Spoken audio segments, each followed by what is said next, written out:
Ano pong katotohanan ng gusto niyong malaman?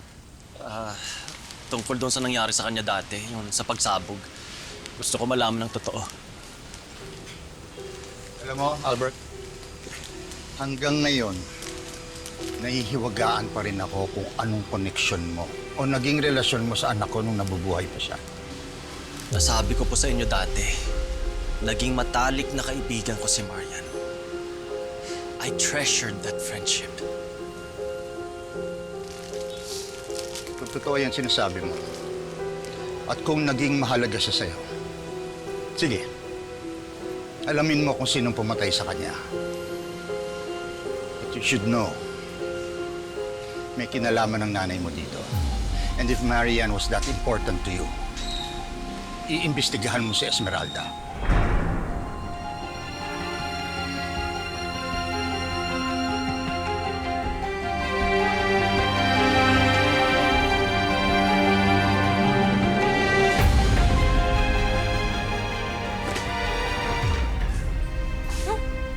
Ang dami man yan, kuya. Tinitingnan ko pa lang, sumasakit na ulo ko. Nako, lalo pang sasakit yung ulo mo kapag nakita mo yung nandun sa barangay, sa office ko. Patong-patong eh. Parang tatlong ako. Paano ka pa magkakaroon ng time para hanapin yung mga magulang mo? Sobrang busy mo pala. Sinisingit ko din. Nagre-research ako sa mga old documents. Tsaka nagtatanong-tanong din ako. Pero, anak, huwag ka mawala ng pag-asa. Makikita mo din sila. Uy, si nanay, nakamove on na. Siyempre, hindi pa din. Pero kasi, para sa kuya mo yun. Kailangan niya yun. Uy, kuya. Ano kayong itsura ng mga magulang mo, no? Na-imagine mo ba sila?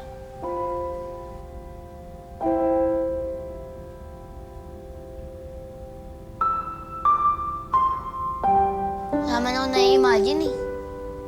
Pero, alam mo, minsan nag-iisip ako ng ibang tao na sana silang totoo kong magulang. Katulad nino. Ni Sir Albert. Si Sir Albert, kuya? Bakit siya? Kasi, nung na-stranded kami dun sa gubat, grabe siya mag-alaga.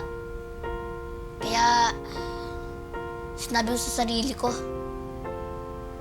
siya kaya ang totoo kong tatay.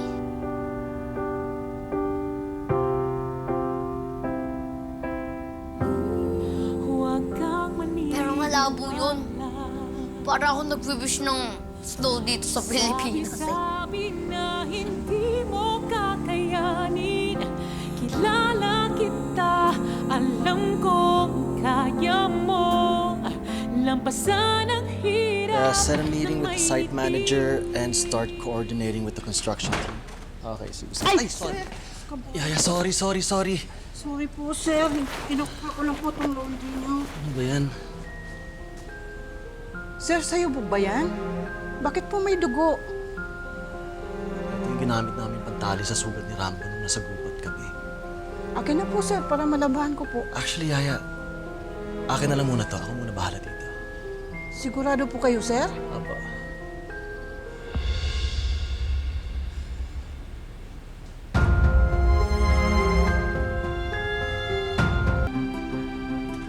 Anong kulay to? Pink po. Pink, di ba? Pink to, di ba? Pula to nung binili ko eh. Naging pink dahil binabad mo sa bleach. Kaya pink! Yung mukha mo ang i-bleach mo! Hindi itong damit ko! Sorry po. Hindi ko naman po Kabago-bago, umalis ka nga dyan, umalis ka dyan. Umalis. Oh.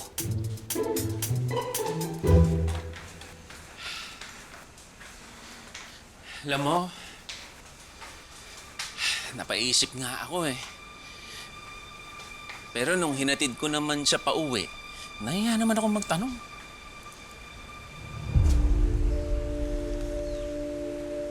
Ano kayang problema ni Sir Albert, no?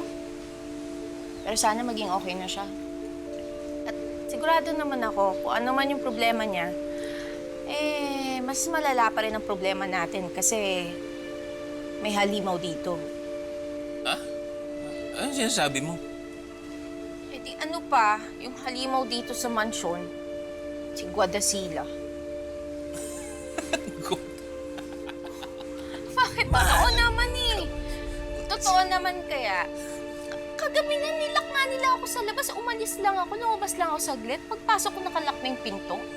Kung hindi ba naman masama yung ugali nila, pati yung ampun niya, yan si Oliver.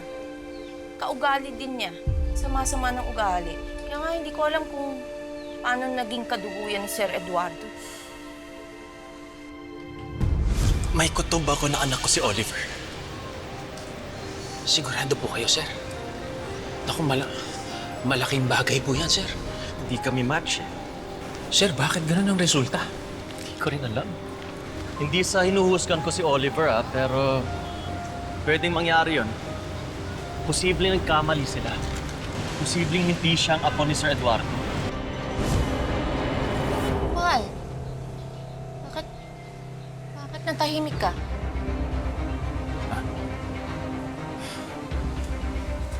Mahal, matagal ko nang gusto sabihin sa'yo to. Ang dami lang nangyari. Kaya hindi ko nagawa. Ano yun?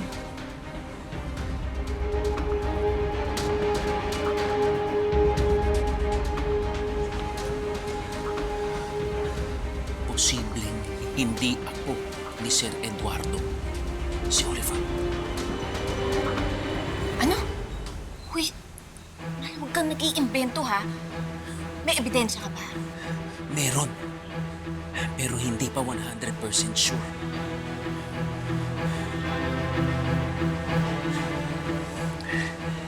Kaya tahimik lang muna tayo. Kasi sa tingin ko balang araw, mabubuking din niyang Oliver na yan.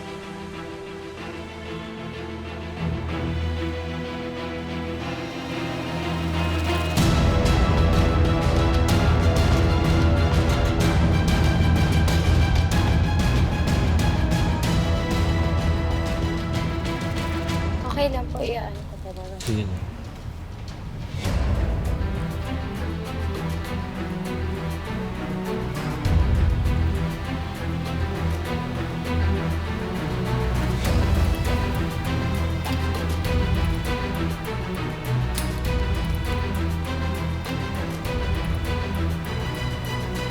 Okay na po, sir. Ito yung isa pang pangkukuhaan ng specimen. Salamat po, sir. Kailan niyo po gustong makuha yung result? Kung anong mas mabilis, yun na lang gawin nyo. Kahit magkano yan babayaran ko, I just need the results as soon as possible. Okay po, sir. Okay, thank you.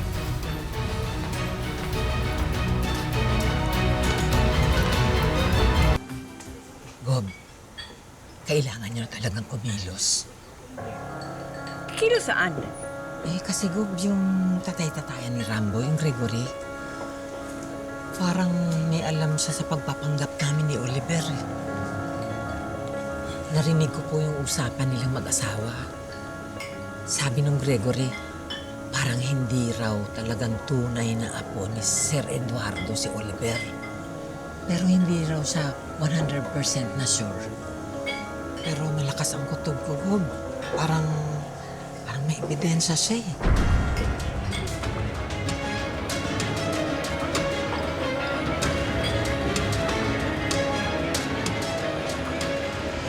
Parking lot sa Ilaya?